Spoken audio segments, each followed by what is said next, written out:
13 a 16, que está escrito assim: Por isso, cingindo o vosso entendimento, sede sóbrios, e esperai inteiramente na graça que vos está sendo trazida na revelação de Jesus Cristo. Como os filhos da obediência, não vos amoldeis às paixões que tinhas anteriormente, na vossa ignorância. Pelo contrário, segundo é santo aquele que vos chamou, tornai-vos santo também vós mesmos em todo o vosso procedimento. Porque está escrito: sede santos, porque eu sou santo. A epístola de Pedro, eu sempre falo aqui, a primeira epístola, ela foi escrita numa situação de luta. Foi para uma igreja que estava dispersa, sendo perseguida, e eles deveriam manter-se fiel ao Senhor e não perder a esperança. No capítulo 1, verso 13, ele fala por isso. Ele faz uma ligação com os versículos anteriores. Nesses versículos anteriores ele fala da salvação que nós recebemos de Cristo Jesus. Salvação, sempre que nós falamos de salvação, ela aponta para um outro caminho chamado santificação. Na cruz do Calvário nós fomos perdoados, nós fomos justificados. Na segunda volta de Jesus nós seremos glorificados. Mas para você, de um ponto chegar no outro, você precisa passar por uma vida de transformação. E essa vida de transformação, ela começa no momento que você aceita Jesus. Os crentes têm se acomodado ultimamente. Eles acham que entram numa igreja e isso basta. Há um longo caminho a ser percorrido.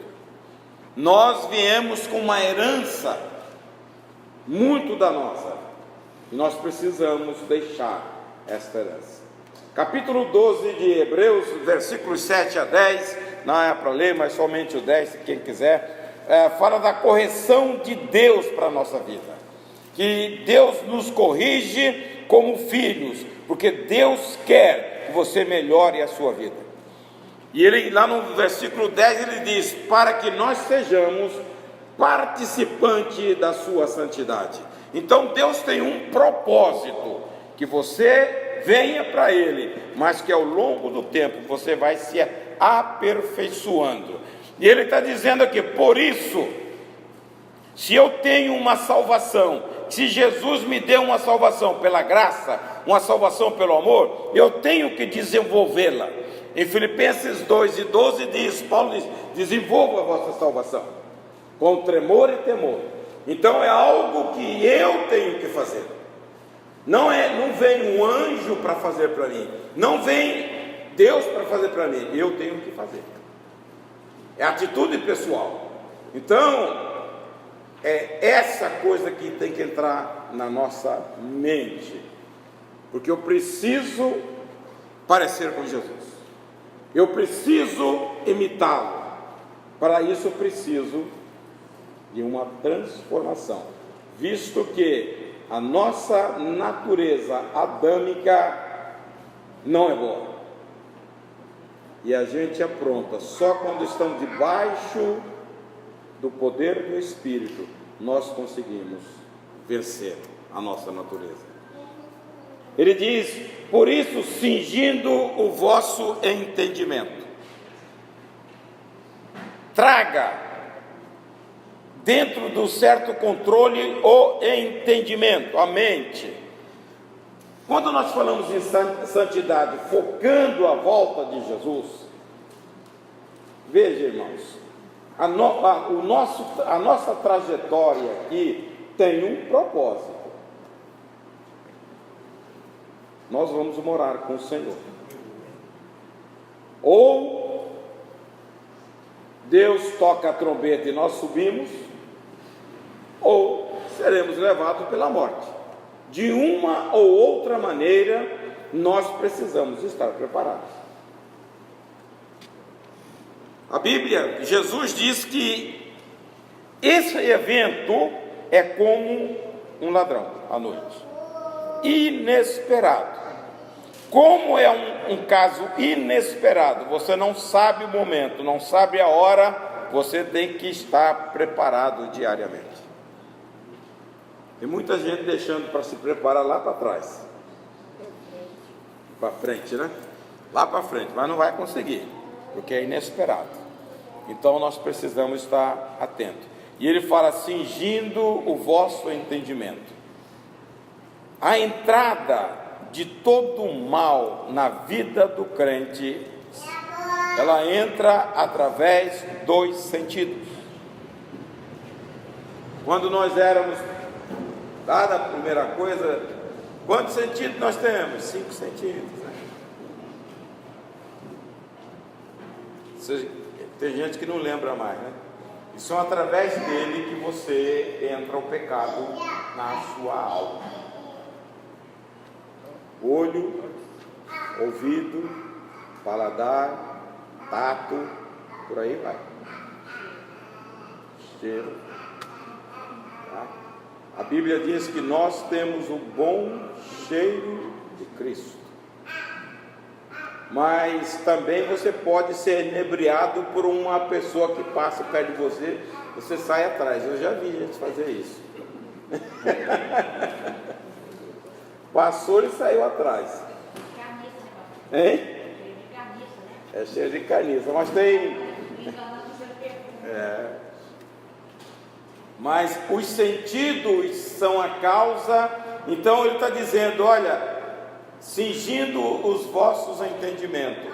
A Bíblia fala que a nossa mente, lá no capítulo 2, verso 16 de 1 Coríntios, que a nossa mente é mente de Cristo. Se ela é mente de Cristo, o que eu devo pensar? Tem pessoas que não têm domínio sobre a mente, porque ele não entrou no processo de santificação. A mente é algo tão fortuito, você não quer pensar uma coisa e acaba pensando. É ou não é? O combate terrível que nós passamos na nossa vida, principalmente de Satanás, é na mente. É na mente que você arquiteta planos, é na mente que você arquiteta vingança, é na mente que você prepara a resposta. Quando menos espera, você já respondeu, porque você matutou, como diz lá do interior, ele matutou. Mas a nossa mente não foi para isso. A nossa mente foi nos dada através da revelação de Deus, para que você pense outras coisas, mude a maneira sua de pensar. Paulo diz que todas as coisas boas, coisas justas, coisas saudáveis, isso ocupe o vosso pensar.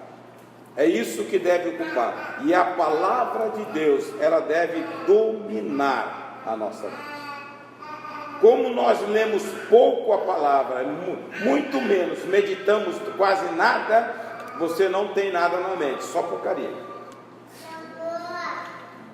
Para você mudar, você tem que encher ela com a palavra de Deus, pensar na palavra de Deus. Aquilo que está em Josué 1:8, numa parte do livro desta lei, antes medita nele, dia e noite. Você tem que estar pensando na palavra. E quem é que pensa na palavra? Então eu preciso tá com a mente mudada, um alerta em todo o tempo, um alerta espiritual que nós estamos vivendo os últimos dias da igreja. A qualquer momento Jesus voltará. Tem um vídeo aí que passaram para mim, agora da Copa, sobre Macron. Eu fiquei meio, você já viu? O camarada disse que Macron está se levantando, eu não acho. E aí alguém me passou pedindo a minha opinião. Pastor, o que você acha disso? Se eu for dar opinião para tudo que está na internet, tá? Estão dizendo que a nova ordem agora seria Macron. Tá no YouTube. Seria Macron. E o cara, antecipadamente, ele disse até que a França ia ser campeã por essas razões, que Macron vai dominar todo o cenário. Politicamente eu não sei, eu estou vendo ele muito fraco lá. Então, mas apareceu um pastor falando sobre essas coisas, e eu fico muito reticente com essas declarações. Hein? Porque você está declarando uma coisa. Eu me lembro que o mercado comum europeu hoje é a União Europeia. Quando ele atingiu as 10 nações, isso nos anos, no final de 70, e um pastor levantou e disse: são os 10 chifres. Hein? Passou de 10, e aí fica, o Apocalipse não é fácil não. Deus tem um propósito dele, na hora certa, na plenitude, Jesus virá, mas eu acho que ainda vai rolar muita coisa. Isso que nós vemos aqui de pecado, de mal, vai multiplicar um pouco mais. Essa onda que está surgindo, a desfiguração da família tradicional como Deus criou, essa relação homoafetiva, isso vai tomar sentido no mundo, irmãos, que vai ser uma coisa comum, e para aberração vai estar muitas vezes dentro da igreja. Já tem igreja que adota. Eu vi hoje fizeram com um pastor e com Silas dando a posição dele, que ele é contra, e o pastor até conceituado, dizendo favor.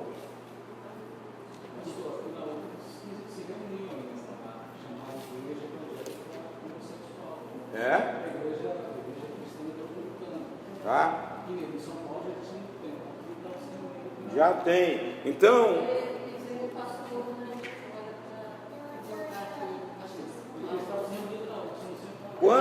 quando essas coisas começam a surgir, era hora da igreja se voltar para Jesus e se firmar nele.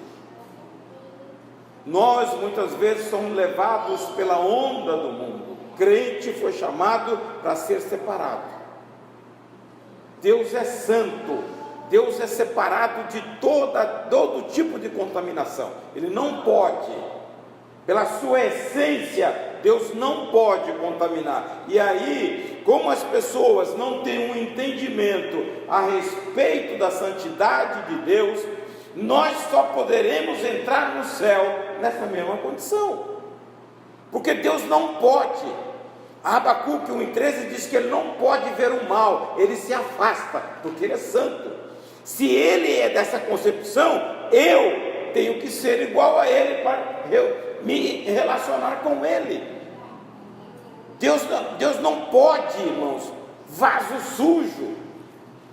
E quando essa coisa se espalha pelo mundo, e nós ficamos muitas vezes agradando, modelando, no versículo 14 fala: não vos amoldeis a essas coisas.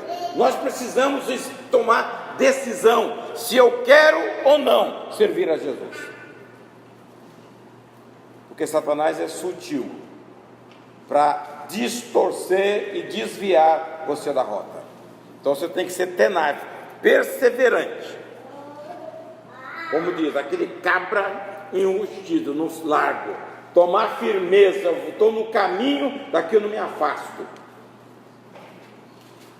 O que foi? Você está com a cara brava aí?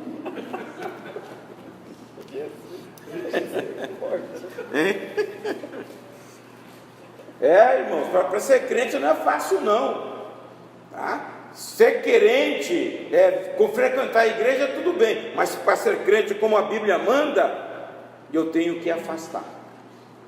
Minha mente tem que ser mente de Cristo. Meu coração tem que ser. Lá no capítulo 3, verso 16 de 1 Coríntios, diz que o nosso coração é santuário de Deus, e o Espírito de Deus habita nele. Tem que ser santo. Porque como que um santo vai habitar no imundo? Não sabeis vós que sois o templo de Deus e que o Espírito de Deus habita em vós? Isso aí. Se ele habita em mim, eu tenho que ser santo para ele habitar, porque ele é santo. Outra coisa que diz no verso 13: sede sóbrios. Essa palavra, ela tinha conotação de bebida, tá? Pessoas que embriagavam, mas no sentido espiritual é que você tenha controle, você tenha domínio próprio, que você seja moderado. Tem um verso na Bíblia, Filipenses 4 e 5, diz: seja a vossa moderação conhecida de todos os homens, perto está o Senhor. Então eu preciso ser moderado. Crente descompensado, ora está e ora está do outro extremo. Sobriedade é aquele que caminha bem posicionado.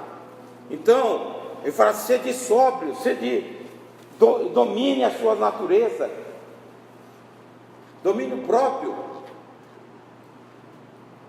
O provérbio diz que o homem que não se domina é como uma cidade que não tem muro, é como uma cidade desguarnecida. E a gente vê muitas pessoas destemperadas. Nós precisamos ter sobriedade, irmãos, no falar, no agir, na tomada de decisão. Tem crente intempestuoso que põe tudo a perder.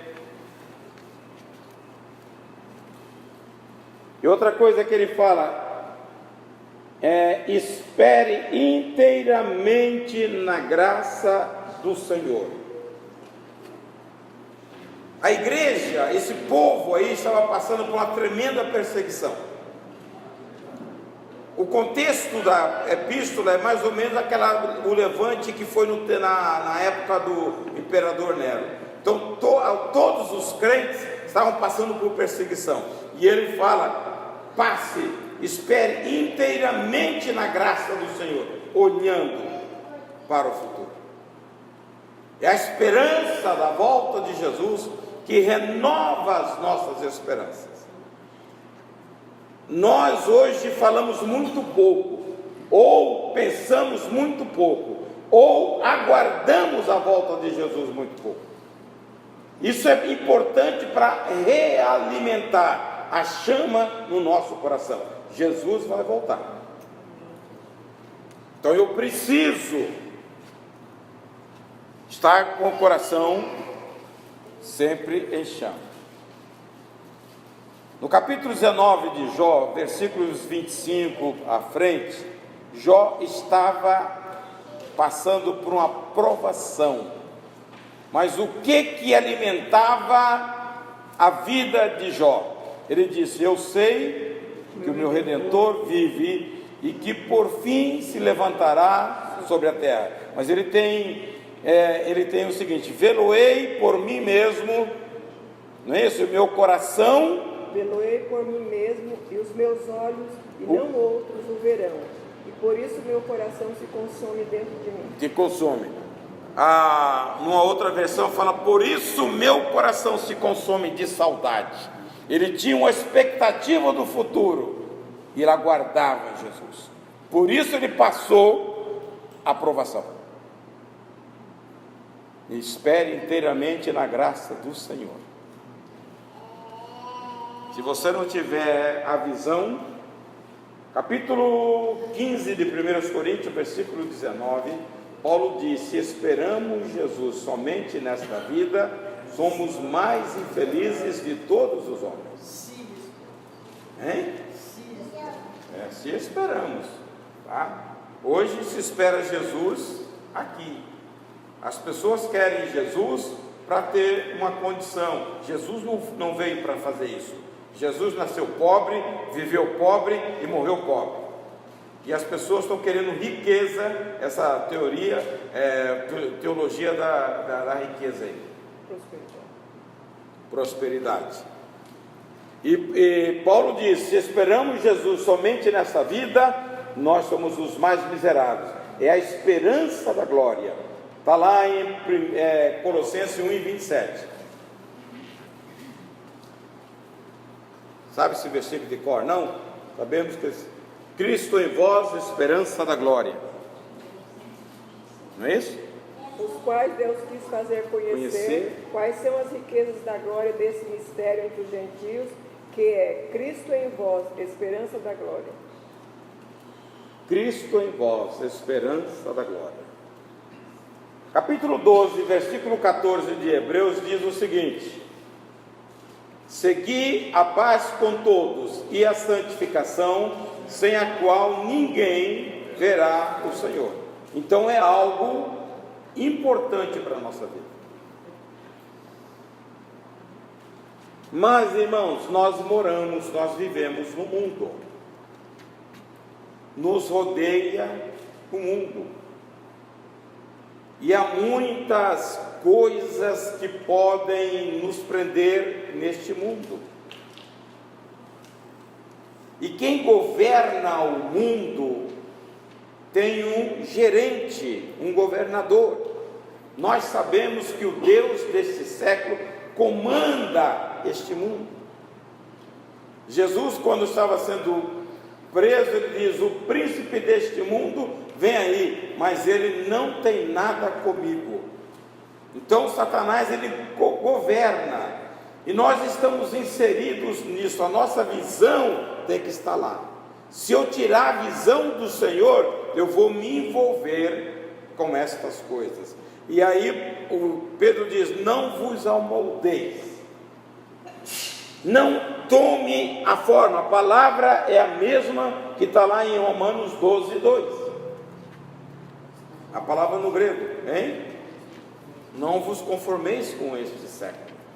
Então ele está dizendo: tomar forma deste mundo, porque você foi chamado para viver uma vida diferente. Uma vida diferente. Vida cristã, irmãos, é vida diferente. Então nós somos rodeados de perigos. Ele diz: como filhos da obediência, não vos amoldeis. É fácil obedecer a Deus? É fácil obedecer a palavra?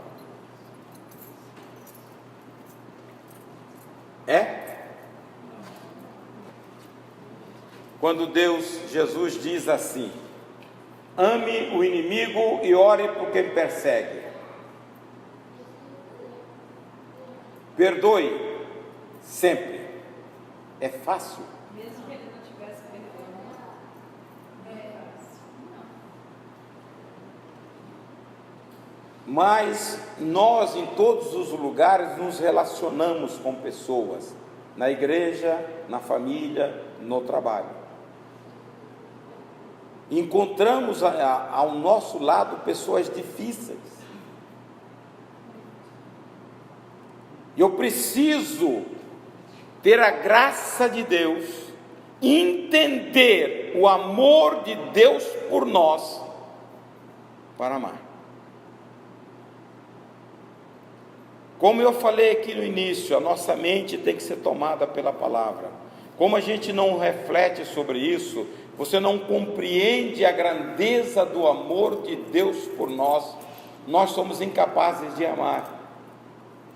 Não precisa nem chutar a canela da gente. Basta olhar feio, com olhar mais coisa, você já abandona. Ou não pensar da mesma maneira que o outro pensa. Não precisa. Tem pessoas que perseguem, te pisam o tempo todo. A Bíblia diz que tem que amar.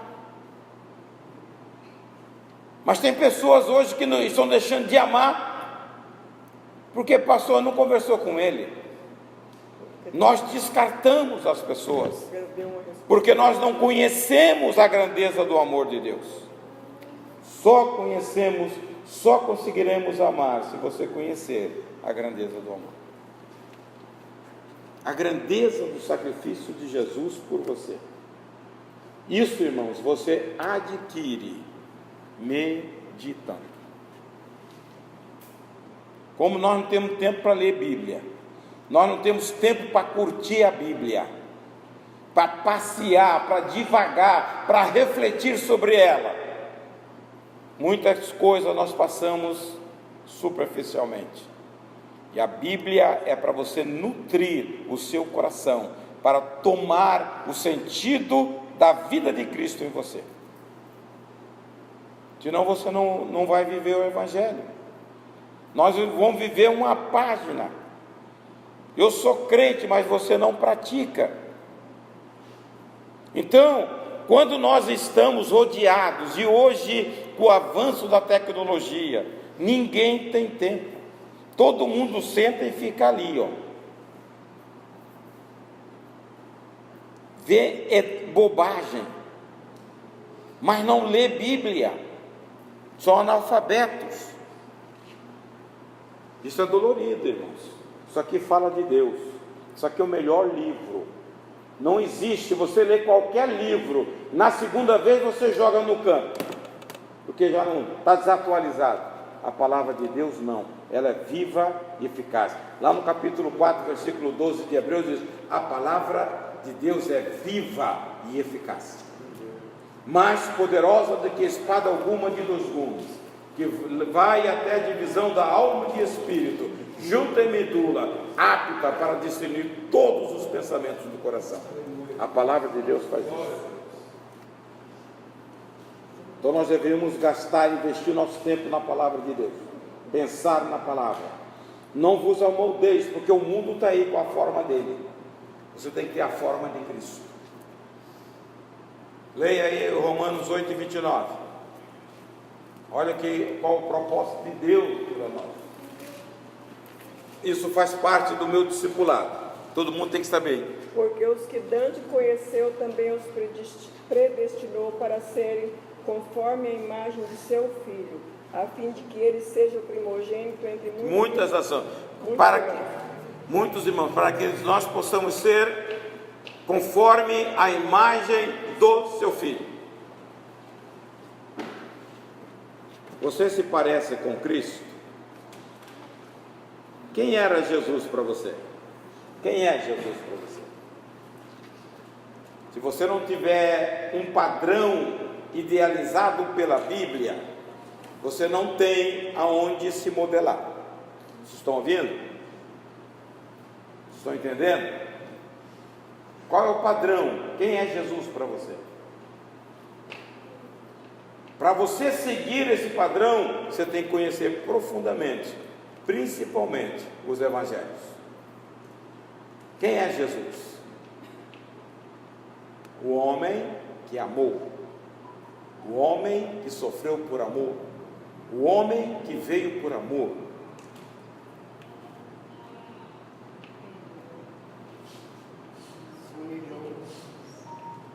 Veja, Jesus não tinha obrigação de vir aqui.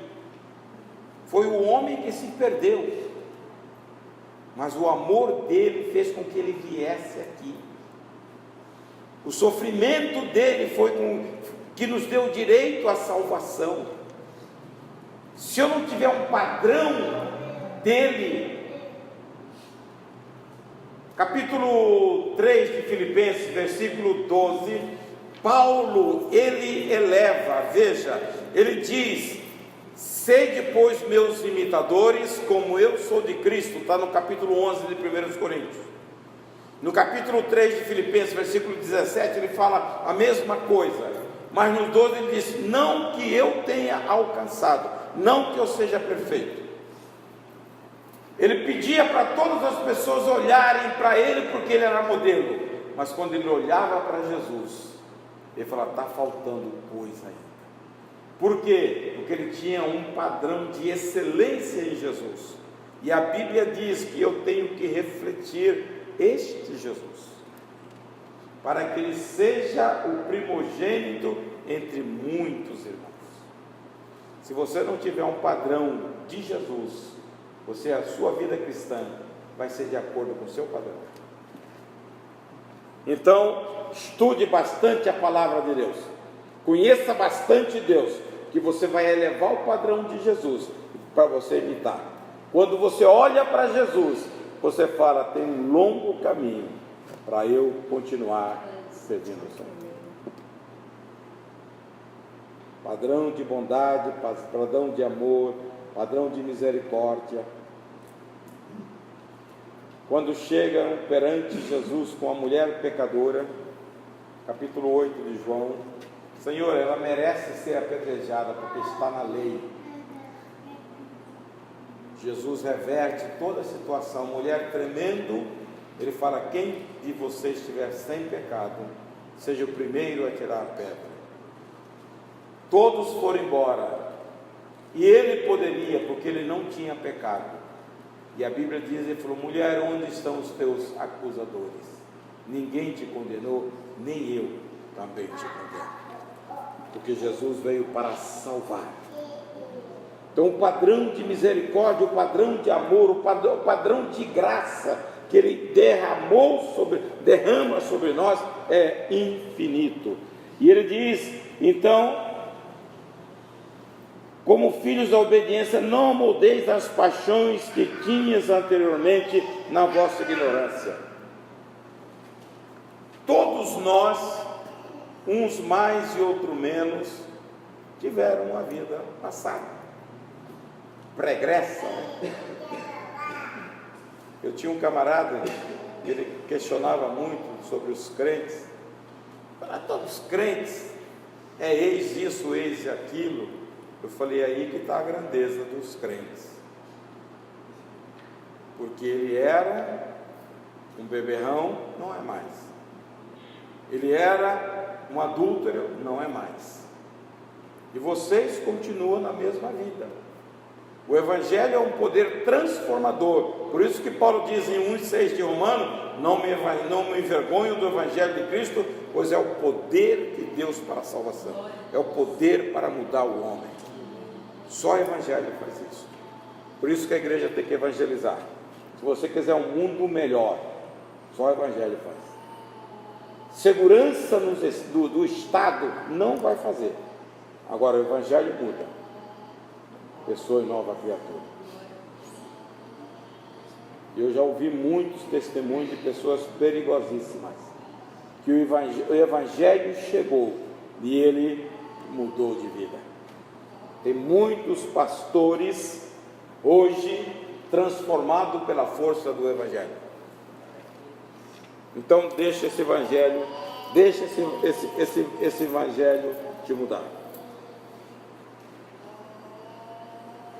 No versículo 15 diz: pelo contrário, segundo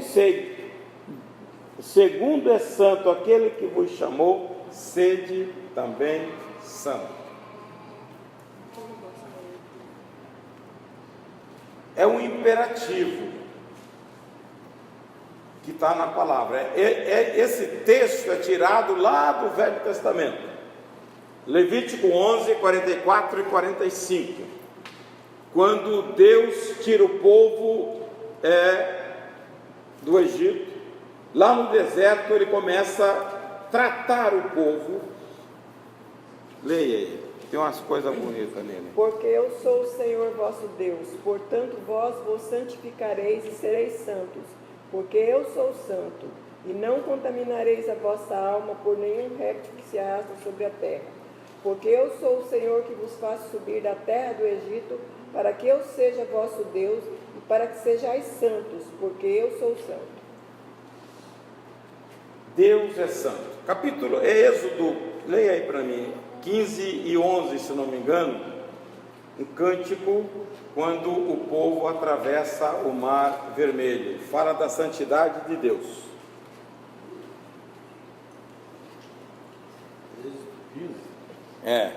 Não é não? Então leia aí. Ó Senhor, quem é como tu entre os deuses? Quem é como tu, glorificado em santidade, terrível em louvores, operando maravilhas? Estendeste a tua mão direita e a terra os tragou. É só isso. Só isso. Fala, como é? Quem é como tu Glorificado em santidade. Deus é extremamente santo. Moisés fala glorificado em santidade. Isaías 6:3, quando Isaías tem a visão de Deus assentado no trono, ele fala assim: no ano em que morreu o rei Uzias, eu vi o Senhor. No versículo 3 diz que os serafins cantam: Santo, Santo, Santo, toda a terra está cheia da sua presença. Deus está exigindo de cada um de nós um padrão desse. O que aconteceu com Isaías quando ele viu a glória do Senhor em santidade? Ele falou que ia perecer porque ele se desesperou. Ele disse: ai de mim, que vou perecer. O que aconteceu com João lá em Apocalipse capítulo 1? Quando ele vê Jesus glorificado, a Bíblia diz que ele caiu, ele diz: e eu caí como morto. Na hora que ele viu a santidade de Deus, ele falou assim: eu caí como morto. E ele me tocou e disse: levanta, que eu sou conservo teu. A partir do versículo 8, eu sei que é um trecho longo. Então, o que Deus está querendo de nós? Que nós sejamos santos como Ele é santo. É possível, irmãos?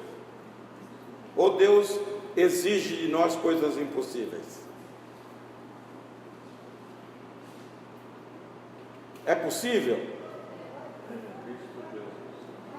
Hein?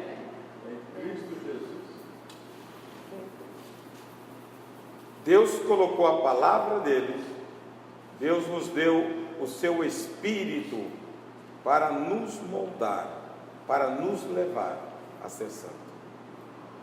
Lá no capítulo 12, que eu já falei aqui, 10 de Hebreus, fala para que nós sejamos participantes da santidade de Deus. Então, é um imperativo que nós devíamos preocupar, porque sem isto, irmãos, sem separação, nós não veremos o Senhor. Outra coisa que ele diz: em toda a vossa maneira de viver. Isso deveria atingir todas as áreas. Aonde você passar, vai deixar marca. A santidade em toda maneira de passar, é nos negócios, irmãos. Quantos crentes trambiqueiros existe aí? Depois fala, tem coragem de falar que é crente. O padrão de Deus é um padrão alto. Não permite essas coisas. Deus não é ilegal. Deus é um respeitador de leis. Crente que se envolve com jogatina, crente que envolve com pirataria, fora do padrão. Então o crente precisa ter padrão em toda a vossa maneira de viver, nos seus negócios. Querer levar vantagem sobre os outros, o crente não é assim. Deus não é assim. Deus é um Deus justo, coisas retas têm que ser praticadas. Então, na nossa maneira de viver, nos nossos negócios, a nossa vizinhança tem que ver em nós Jesus. Quando Jesus, lá no capítulo 5 de Mateus, versículo 13 a 16, pode ler aí, ele fala aqui do sal e da luz. Ele quer que nós sejamos de fato santos no meio de uma geração perversa. Ele fala: vós sois o sal da terra, vós sois a luz do mundo. Se o sal se tornar insípido, não é isso? Vocês são muito devagar para ler, hein? Eu sei. Vós sois o sal da terra. Bem-aventurado. Não, 13. 13. É. assim resplandeça a vossa luz diante dos homens. Vós sois o sal da terra, vós sois o sal da terra.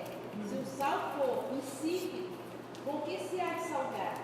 Para nada mais presta, senão para se lançar fora E pisado pelos homens. Vós sois a luz do mundo.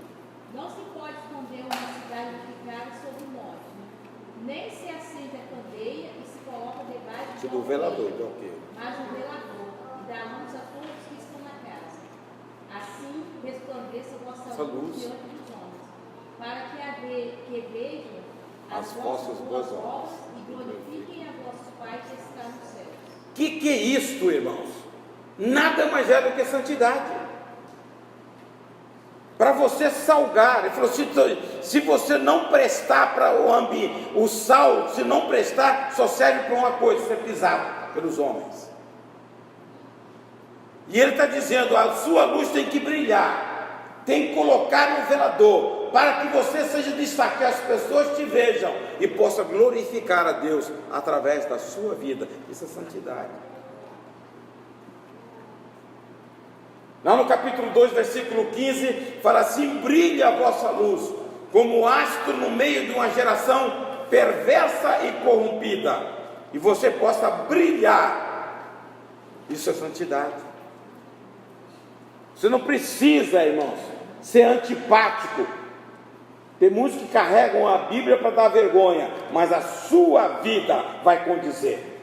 As pessoas vão te olhar e vão te respeitar, porque você é um servo de Deus, vive em santidade. A sua maneira de falar. Hoje é comum as pessoas falarem pornografia. O crente não pode. A Bíblia diz em 4:29 de Efésios: não saia da vossa boca nenhuma palavra toda. Se é nenhuma, é nenhuma. O que passar disso é de procedência maligna. Vem de Satanás mesmo. E tem crente que gosta de xingar. Momento de fúria. Por quê? Porque não tem sobriedade. A hora que está irado, solta o verbo. Aí todos os demônios estão batendo palma. Sua boca tem que ser santa. Jesus disse, capítulo 11 de Lucas, versículo 34 a 36. Não vou nem deixar ler, vocês demoram muito. Fala assim: a lâmpada do corpo são os olhos. Se os teus olhos forem bons, todo o teu corpo será bom. Se lhe forem bons, não tendo nenhuma parte em trevas, ele diz: quão grande será o teu corpo luminoso. Então, a lâmpada do coisa são os olhos, é a maneira que você vê, você traz para o coração. Quantos pecados começam aí? A minha concepção, o pecado de Davi com Betseba começou aí. Ele viu, trouxe para cá e esperou uma oportunidade. Aí a Bíblia fala de detalhes que só quando você reflete você vai entender. No tempo em que os reis saíam à guerra, Davi ficou em casa premeditado, porque já tinha visto, e ele sabia que o marido dela era general dele, mandou para a guerra, falou: agora, porque ele viu. A lâmpada do nosso corpo são os olhos. Então você tem que ter um olhar santo. Você passa no calçadão, irmãos, aqueles velhos que não aguentam nem puxar os... Quando passa Até vergonha. Não tem jeito. São dominados. O que é isso? Habituou. E ali ele arma, capítulo 1, versículo 14 e 15 de Tiago, fala assim: sois tentado quando cobiça, e a cobiça gera no coração o pecado, e o pecado, uma vez consumado, gera morte. Então são os passos. Você tem que manter os olhos Santos. As mulheres têm que vestir com cabeça. Então leia aí. 1 Timóteo, já falou das mulheres aqui, já me... 1 Timóteo 2:9. Vou ter que falar isso para os jovens. Que do mesmo modo as mulheres se ataviem em traje honesto, com pudor e modéstia, não com tranças ou com ouro ou pérolas ou vestidos preciosos. Veja. Mas como convém às mulheres que fazem profissão de servir a Deus, com boas obras. Veja, a Bíblia diz para não amoldar ao mundo, não é isso? Versículo 14, que nós lemos do texto: não vos amoldeis ao que vocês tinham na velha vida. Nós estamos vendo, irmãos, infelizmente na casa do Senhor, porque lá anda pelado e nu, estão querendo trazer para cá também. Isso é falta de santidade. Eu não entendo como um Deus santo vai morar aonde a pessoa se expõe o corpo. Eu não entendo. A minha concepção de santidade vai mais além. Deus não mora, porque só mora em corpo santo.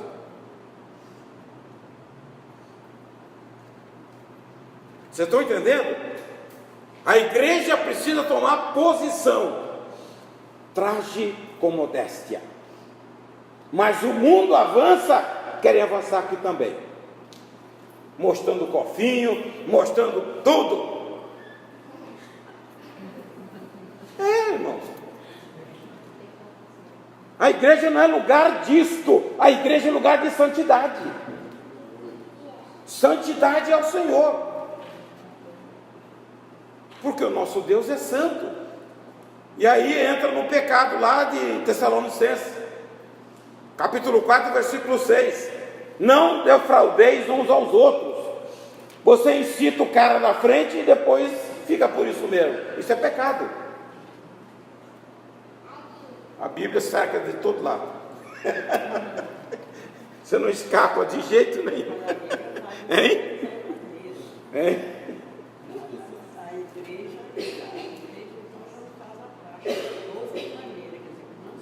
Não, de toda maneira. Toda maneira. E há uma maneira, irmãos, terrível hoje, chamado boca. Língua. O salmista dizia no Salmo 141, verso 3: põe, Senhor, tranca na minha boca. O que nós vemos hoje no meio da igreja, pessoas doentes em consequência de língua, irmãos ferindo irmãos. Não tem cuidado, irmãos.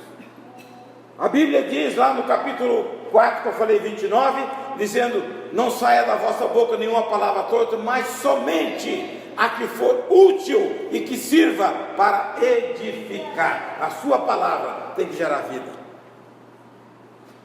porque nós temos um Deus que mora em nosso coração e vida. Como está proliferando a tal da maledicência. Você viu, irmão? Vai lá e fala com ele. Não fica falando pelas costas, não. Isso é feio e é pecado. Vai para o inferno. Está lá na relação das obras da carne, capítulo 5 de Gálatas, versículos 19 e 20. E a Bíblia termina assim: quem tais coisas praticam não herdam o reino dos céus. Nós estamos sempre no 5, fala: aquele que difama o seu próximo, às vezes eu destruirei. Destruirá. Salmo 15: quem, Senhor, habitará no teu santo templo? Aquele que não difama o seu irmão. Salmo 15. Aí fala de tudo. Veja se não é.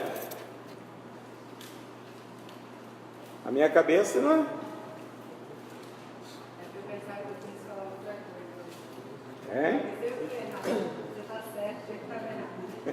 Senhor, quem habitará no teu tabernáculo, quem morará no teu santo monte? Aquele que anda em sinceridade e pratica a justiça e fala verazmente. Verazmente. O Provérbios vai falando 6 coisas Deus abomina. Ah, 3. Uma Deus abomina, a sétima Deus abomina. Aquele que não difama com a sua língua, nem faz mal ao seu O próximo. seu próximo. A Bíblia tem recomendações, por nós somos ignorantes da palavra de Deus, que não conhecemos a Bíblia, começamos a falar, você está no caminho errado. Se você praticar a palavra de Deus, você vai ter um viver íntegro, como Deus exige. Lá em 1 Timóteo capítulo 3, Paulo fala aos diáconos, aos bispos, que sejam irrepreensíveis e íntegros diante de Deus. Irmão, se você não refletir a palavra de Deus, você não vai viver a essência do Evangelho. Deus precisa, neste tempo de corrupção, Deus precisa levantar pessoas que brilhem vivendo o Evangelho na sua simplicidade. O Evangelho não é ostentação, o Evangelho é vida. Tem pessoas que querem, não precisa isso, precisa viver corretamente, honestamente, ser íntegro naquilo que você fala, naquilo que você vê, naquilo que você ouve. Veja bem, o que diz a Bíblia no livro de Apocalipse, capítulo 2 e 3, tem vários versículos, são 7 igrejas, nas 7 ele diz, quem tem ouvido, ouça o que o Espírito diz à igreja. Você ouve tanta porcaria, que você não tem sintonia com o Espírito. Quantas pessoas aqui nunca ouviram Deus falar? Não sente o testemunho do Espírito, porque já se apagou. Deus quer falar com você.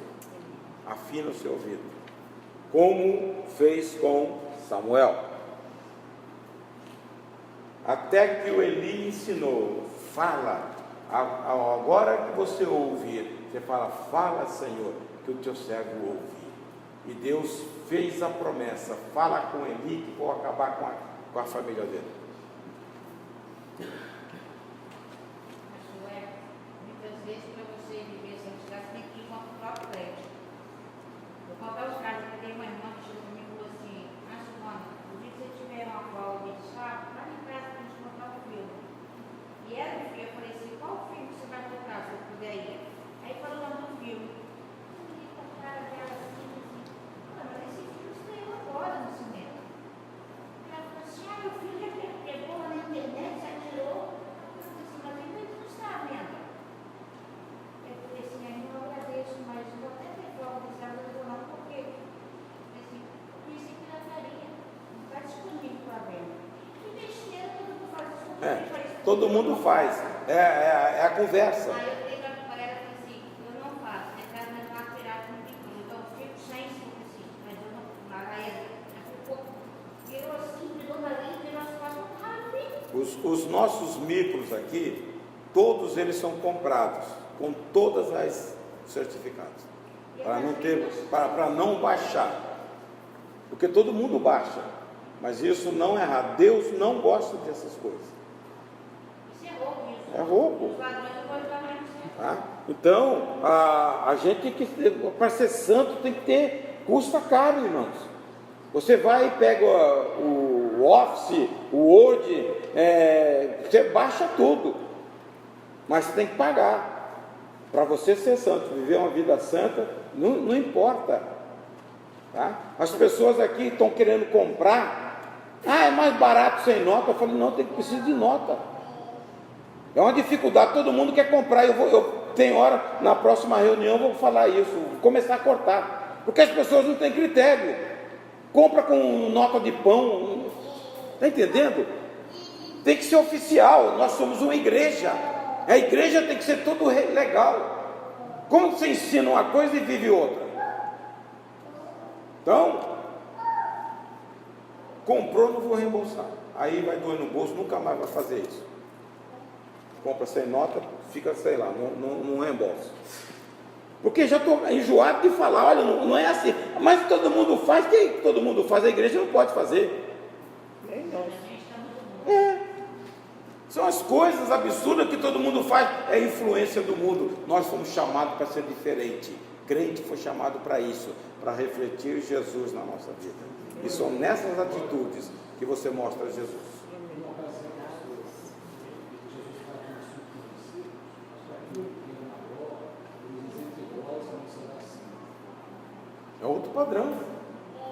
Tá? Ele falou, lá no mundo, o governo manda, tem chefe que manda no outro e vai mandando, mas aqui não. Aqui quem quer ser grande vai lavar os pés dos outros, tá? Vai servir. Então, as coisas do Evangelho são diferentes, a pirâmide funciona diferente, tá? Então, nós precisamos, irmãos, ter uma... Mas por isso, por causa dessas coisas, que o Evangelho está tão desqualificado. As pessoas não... Agora, como que nós vamos impactar uma sociedade com a vida igual a eles? Nós precisamos ser diferentes. O dia que a igreja tomar a postura de ser diferente, ela vai ser atrativa ao mundo.